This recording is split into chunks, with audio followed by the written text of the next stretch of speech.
नमस्कार सर, मेरा नाम राजू है। आज का टॉपिक है, लोगों का क्वेश्चन होता है मन में कि 4 दिन में बहुत ज़्यादा लॉस हुआ है और म्यूचुअल फंड में आपने कहा था कि बढ़ेगा पैसा, घटने का तो ज़्यादा बताया नहीं, इतना ज़्यादा लॉस हुआ है, अब डर लग रहा है स्विच कर जाए डेट फंड में, लिक्विड फंड में, या पैसा निकाल के एफडी कर लें। इस तरह का मन में ख्याल आता है। अगर आपने बड़ा पैसा लगाया है या एसआईपी किया है, साल भर 2 साल भर किया और 4-5 दिन के गिरावट में आपका पोर्टफोलियो निगेटिव हो जाता है। तो यहाँ पे एक रिकॉर्ड देखते हैं कि एसबीआई स्मॉल कैप का बात करते हैं।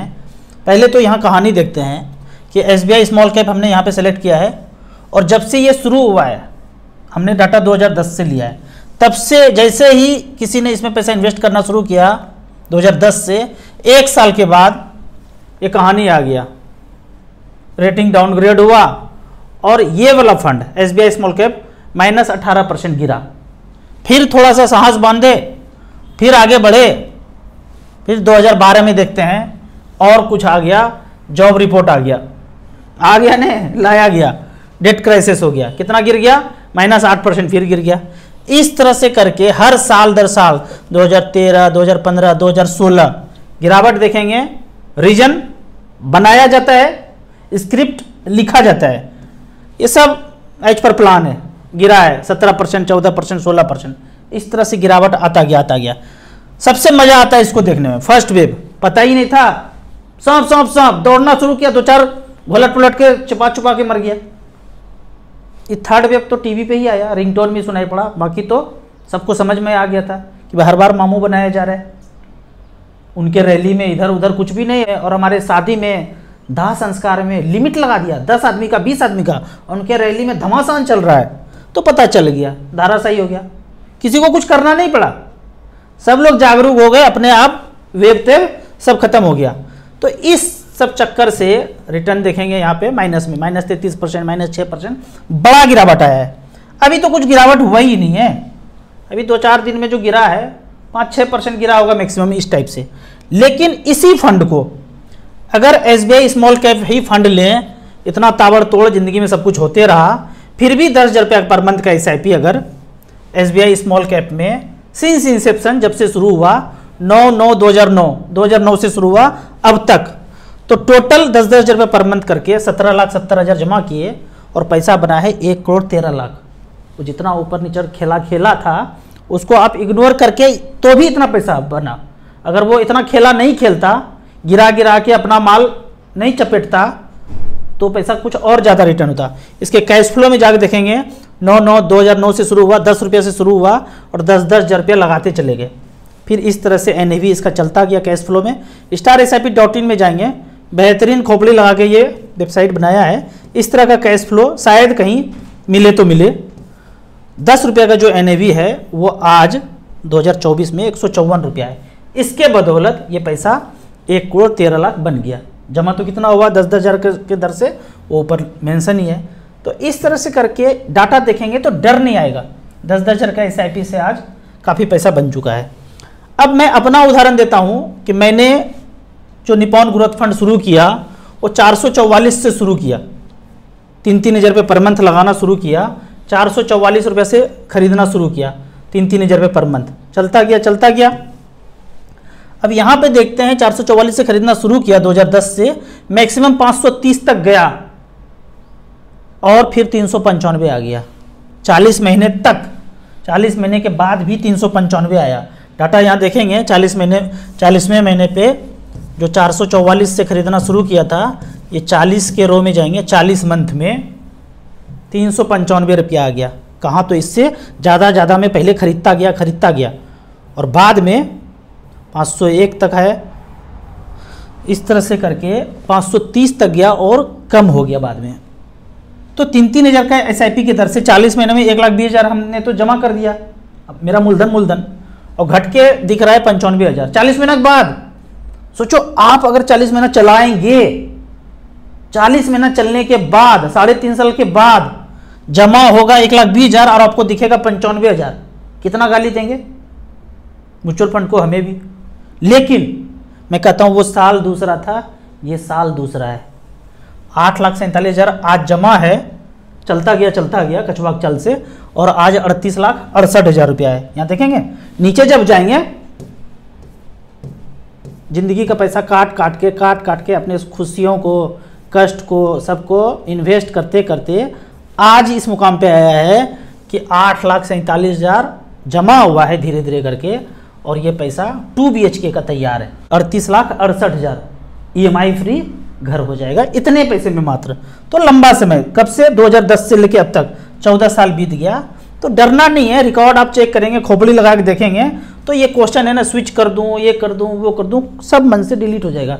अगर आप मिड कैप स्मॉल कैप में AUM वाले फंड में, ज़्यादा AUM वाले फंड में हैं तो बने रहिए, कुछ नहीं करना है। हाँ, इधर उधर से टॉप अप मारते जाइए, थोड़ा बहुत 5,000 10,000 बचा है झोंकते चले जाइए, कुछ पैसा है अकाउंट में झाड़ के लगा दीजिए, ऐसा करना है। फिर एक मन में और आता है कि भाई बड़ा पैसा है हमारे पास, रिस्क फ्री इन्वेस्टमेंट चाहिए, कोई रिस्क खोपड़ी में हलचल नहीं चाहिए, इतना ज़्यादा रिस्क नहीं चाहिए। तो इसके लिए आप 10, 20, 50 लाख, 1 करोड़ रुपया है, सेफर सेफेस्ट में लगा के छोड़ दीजिए। धीरे धीरे बोल कोई सुनना ले, धीरे धीरे करके चुपके चुपके थोड़ा थोड़ा पैसा करके STP स्मॉल कैप में मारते रहिए। अगर रिकॉर्ड चेक करते हैं, सब कुछ खोपड़ी में पढ़ने से होगा, समझने से होगा। आपने 10 लाख रुपया है आपके पास, एक बार में मार्केट में नहीं लगाना चाहते हैं, मत लगाइए। 2014 में 10 लाख रुपया था, एक बार नहीं लगाना चाहते हैं, 25-25 हज़ार रुपये करके मार्केट में लगाना चाहते हैं, लगाइए। पहला ये पैसा SBI शॉर्ट टर्म फंड में रख दिए, FD टाइप फंड में, सेफर सेफेस्ट में रख दिए, और यहाँ से धीरे धीरे करके 25 हज़ार रुपये पर मंथ निकालना शुरू किए। इस फंड में रखें, SBI शॉर्ट टर्म फंड में 10 लाख रुपया, और यहाँ से 25-25 हज़ार रुपया निकाल करके दूसरे SBI स्मॉल कैप में लगाते चले गए 25-25 हज़ार रुपया।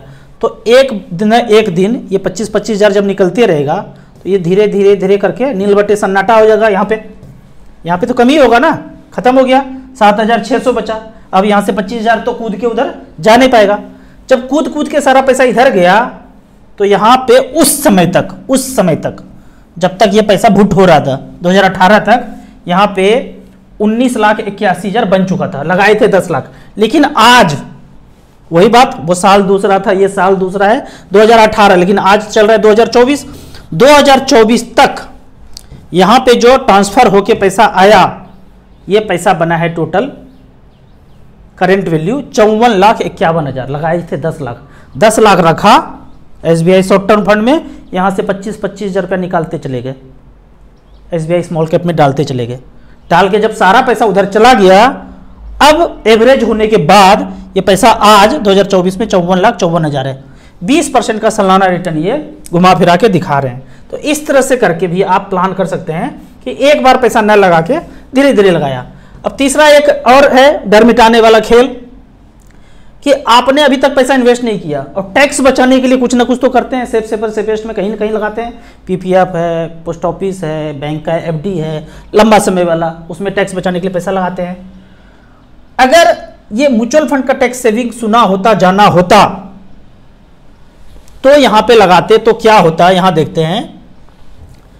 Mutual fund tax saving versus all, यहां पे PPF का उदाहरण लिए हैं। PPF में अगर इन्वेस्ट किया तो SBI लॉन्ग टर्म इक्विटी में जो शुरू हुआ था 93 से, लेकिन हमने ये डाटा लिया है 1/1/2010 से लेके अब तक 14 साल में 10-10 हज़ार रुपये पर मंथ जमा किया तो 17,30,000 जमा कर दिया। सेम PPF में भी इसी तरह से जा रहा होगा। 2010 से अगर नौकरी में है, टैक्स बचाने के लिए तो PPF में कट ही रहा है, तो 17,30,000 जमा हो गया, और PPF ने बना के दिया 31,86,000। सेफर सेफेस्ट रिटर्न 8.08, खुश है, चंगा। लेकिन अगर यही पैसा SBI long term equity, SBI tax saving fund में ELSS में है तो 63,73,000 बना है। कहाँ तो 31,86,000, कहाँ तो 63,73,000। अब एक बेहतरीन क्वेश्चन होता है, अरे ये तो सेफ भी तो है, सेफ, और ये तो सेफ नहीं है, अनसेफ है। अब मुझे बताइए, आज 14-15 साल के बाद किसी के पास 31 लाख रुपए है और किसी के पास 63 लाख रुपए है, तो सेफ कौन है? ये बंदा सेफ है, ये अनसेफ है। खर्चा खुर्चा करने के बाद भी कुछ पैसा बच जाएगा बुढ़ापे के लिए, तो तब सेफ है। ये खर्चा करते करते खत्म भी हो जाएगा, थोड़ा बहुत कर्ज भी हो जाएगा, इसको सेफ बोलेंगे, इसको सेफ बोलेंगे। तो लंबे नजरिए के लिए सोचिए, दूर में क्या होगा। शॉर्ट टर्म में सेफ लग रहा है, पर वो शॉर्ट टर्म का सेफ लॉन्ग टर्म के लिए अनसेफ बन जाता है। कुछ कमेंट्स का बात करते हैं। कमेंट्स में कुछ बेहतरीन क्वेश्चन है। राजू सर, एसेट प्लस में जो एडवाइजर है वो कोई फ्रॉड नहीं कर सकता है। मैं अपना आईडी पासवर्ड आपको दे देता हूँ, क्या फ्रॉड करेंगे, ज़्यादा से ज़्यादा क्या करेंगे, रिडीम कर लेंगे। रिडीम करेंगे तो पैसा उसी अकाउंट में आता है जिस अकाउंट से गया है, उसी अकाउंट में वापस आ जाएगा। अब कोई आपके नाम का अकाउंट भी खुलवा ले, आपका आधार कार्ड पैन कार्ड सब बना के अपडेट करा ले, अपडेट हो जाने के बाद फिर आपका आईडी पासवर्ड ले ले, तब उस केस में अकाउंट में जा सकता है। बहुत टेढ़ा खेल है। ऐसा नहीं कि फ्यूचर पहले हुआ है ऐसा कि सब कुछ अकाउंट डिटेल आपका चेंज करवा दिया और रिडीम करके उसके अकाउंट में चला गया, लेकिन ऐसा फ्रॉड करने पे पकड़ा भी जाएगा। आज कहते हैं कि चोरी नहीं कर सकता है, नियम कानून सब बना हुआ है, पर चोरी हो रहा है ना, उसके लिए सजा भी है। तो एक्सट्रीम लेवल का फ्रॉड कोई भी कर सकता है, कभी भी हो सकता है। यहाँ पे अगर ऐप का बात करते हैं, ऐप का आपका आईडी पासवर्ड ले लिया, सिर्फ कुछ नहीं हो सकता है। रिडीम करेगा, पैसा अकाउंट में आ जाएगा। हाँ, आपका पैसा रिमेन इन्वेस्टेड था, लॉन्ग टर्म के लिए था और रिडीम हो गया, आपके अकाउंट में आ गया, लेकिन पैसा किसी तीसरे अकाउंट में नहीं जा सकता है। आपके ही नाम से, राजू चौधरी के नाम से ही अकाउंट खुल गया और अपडेट भी हो गया, तो जाके अपडेट करने के लिए क्या चाहिए, सिग्नेचर चाहिए, वो भी है क्या उसके पास, नहीं है। ऑनलाइन भी हो जाता है, ओटीपी है, मिलेगा क्या, वो भी नहीं मिलेगा। तो बहुत तरह का सावधान भेद है। अगर वो सब कर पाया तो फ्रॉड हो जाएगा, लेकिन इतना आसान है नहीं। सही बात है, होल्ड होने में ईटीएफ में दिमाग चलते रहता है कि लंबे समय के लिए होल्ड नहीं होता है, खरीद लूँ बेच लूँ, ये सब चलता रहता है। ये ईटीएफ का बात करते हैं। मैं हमेशा बोलता हूँ ईटीएफ डीमेट अगर खोल लिया ना, तो पैसा क्या बनेगा, आपका टाइम पूरा जाएगा और कुछ पैसा ज़्यादा बनेगा नहीं। बेहतर है स्मॉल कैप मिड कैप पे लगाते रहिए। ज़्यादा ही जाना है तो SBI 250 इंडेक्स फंड में लगा दीजिए, शेयर के जैसे ही चलते रहेगा।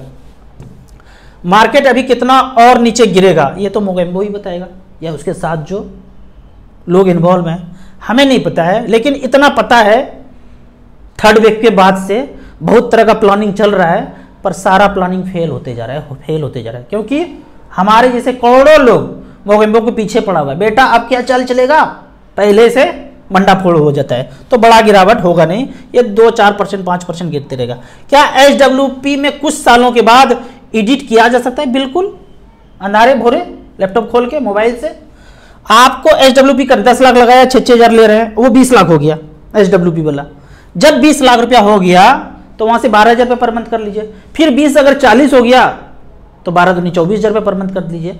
जैसे जैसे जब जब मूलधन डबल हो जाए, आप उसको रीसेट करके एडिट करके पेंशन को डबल कर सकते हैं। मेरा पोर्टफोलियो रिव्यू कर दीजिए, बिल्कुल करेंगे।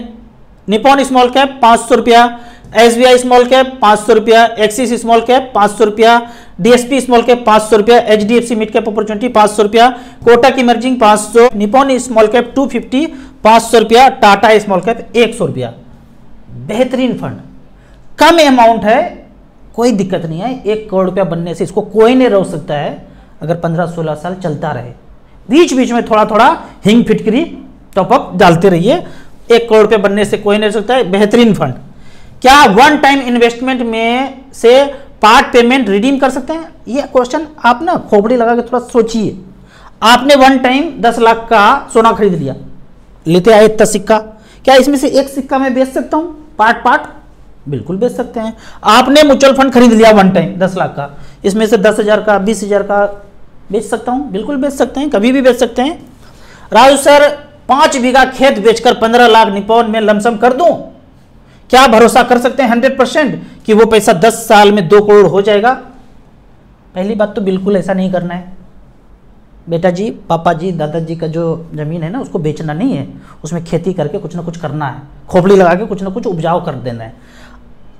अपना पैसा मेहनत से 3,000 4,000 5,000 रुपया जो बचता है उसी को लगाना है। 15-16 साल के बाद अगर 1 करोड़ बनता है ना, मजा उसमें है, मजा जर्नी में है। जो पहुंच जाएंगे ना, पहुंचने के बाद मजा नहीं है, मजा जर्नी में ही है। ठीक है, तो ऐसा नहीं करना है, बिल्कुल भी नहीं करना है। जमीन बेच दूं, सोना बेच दूं, एक बंदे ने और किया था कि सोना बेच के लगा दूं, बिल्कुल नहीं लगाना है। लगा दिए हैं तो अब ऐसा गलती नहीं करना है, कुछ भी बेच बाच के नहीं करना है। मेहनत से पैसा जो बचा, ये 500-500 रुपये का पोर्टफोलियो था ना, मुझे बेहतरीन लगा ये 500-500 250 रुपया 500 रुपये करके इतना ही लगाना है। धीरे धीरे जिंदगी में पैसा आएगा तब ज़्यादा झोंकते जाना है। आपको इसी तरह या उसी तरह मच फंड के बारे में और कुछ जानना है, इन्वेस्टमेंट के बारे में जानना है, तो इस नंबर पर डायरेक्ट कमेंट्स कर सकते हैं व्हाट्सएप पे। और इसी तरह कमेंट सेक्शन में क्वेश्चन पूछते रहिए। मिनिमम आप 100 रुपया से इन्वेस्टमेंट कर सकते हैं, मैक्सिमम का कोई लिमिट नहीं, एज ऊज ये सब का कोई लिमिट म्यूचुअल फंड में नहीं है। वीडियो अच्छा लगे तो व्हाट्सएप यूनिवर्सिटी में दोस्तों के बीच इसे जरूर शेयर करें। यूट्यूब पे देख रहे हैं तो लाइक एंड शेयर जरूर करें। Thank you so much.